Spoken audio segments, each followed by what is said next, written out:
এক বৃদ্ধ মহিলা হঠাৎ কিছু ড্রাগস খুঁজে পেলেন, কিন্তু পুলিশকে ডাকার বদলে তিনি সেগুলো গ্যাং লিডারের কাছে ফিরিয়ে দিলেন।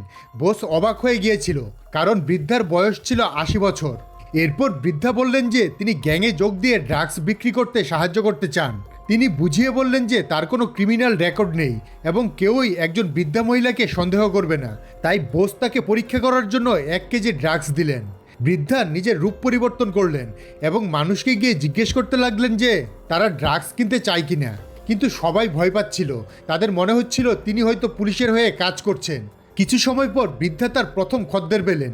এরপর অন্যান্য মানুষও তার কাছ থেকে ড্রাগস কিনতে শুরু করলো, এমনকি কেউ কেউ তার নিয়মিত খদ্দের হয়ে গেল। খুব জলদি তিনি সব ড্রাগস বিক্রি করে দিলেন। তিনি যখন টাকা নিয়ে ফিরে এলেন তখন সবাই অবাক হয়ে গেল। বোস তাকে নির্ধারিত কমিশন দিলেন এবং আরও বেশি ড্রাগস দিলেন। পরবর্তী কয়েকদিনে বৃদ্ধা মহিলাকে এমন সব জায়গায় দেখা যেতে লাগলো যেখানে গ্যাংয়ের সদস্যরা নিয়মিত দেখা করত, যেখানে সিকিউরিটি এমনিতেই কম ছিল, যার ফলে ড্রাগস বিক্রি করা আরও সহজ হয়ে গেল। কয়েকদিনের মধ্যেই তিনি গ্যাংয়ের সবচেয়ে বেশি ড্রাগস বিক্রি করা সদস্যে পরিণত হলেন। এতে তার প্রতিদ্বন্দ্বীরা ঈর্ষান্বিত হয়ে উঠল। তারা সবাই এক হয়ে তার মালপত্র ও টাকা চুরি করে নিল, যাতে তিনি সেখানে আর ড্রাগস বিক্রি করতে না পারেন। কিন্তু বৃদ্ধা মহিলা হার মানলেন না। তিনি ডিমের সাথে ড্রাগস মেশালেন, ছোট ছোট কেক বানালেন।